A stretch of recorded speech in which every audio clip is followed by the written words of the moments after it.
મોટા રામપુરા ગામે નવીન પંચાયત ઘરનું લોકાર્પણ। છોટાઉદેપુર તાલુકાના મોટા રામપુરા ગામે 14,88,000ના ખર્ચે તૈયાર થયેલ નવીન પંચાયત ઘરનું લોકાર્પણ સાંસદ અને ધારાસભ્યના હસ્તે થયું। ગ્રામ પંચાયતનું લોકાર્પણ આજરોજ છોટાઉદેપુર તાલુકાના મોટા રામપુરા ગ્રામ પંચાયતમાં વિકસિત ભારત અને જિલ્લા પંચાયત સ્વભંડોળ હેઠળ અંદાજે 14,88,000 રૂપિયાના ખર્ચે તૈયાર થયેલા નવીન ગ્રામ પંચાયત ઘરનો લોકાર્પણ કાર્યક્રમ યોજાયો હતો।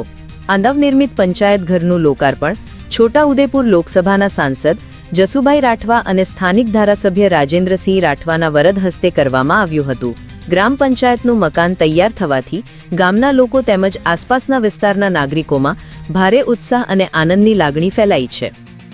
આ કાર્યક્રમમાં તાલુકા પંચાયત પ્રમુખ રમેશભાઈ રાઠવા, ઉપપ્રમુખ સુરજીભાઈ રાઠવા, જિલ્લા પંચાયત તથા તાલુકા પંચાયતના સદસ્યો તેમજ તાલુકા વિકાસ અધિકારી દીપકભાઈ ચૌધરી સહિત પંચાયતના અધિકારીઓ, કર્મચારીઓ અને મોટી સંખ્યામાં ગ્રામજનો ઉપસ્થિત રહ્યા હતા।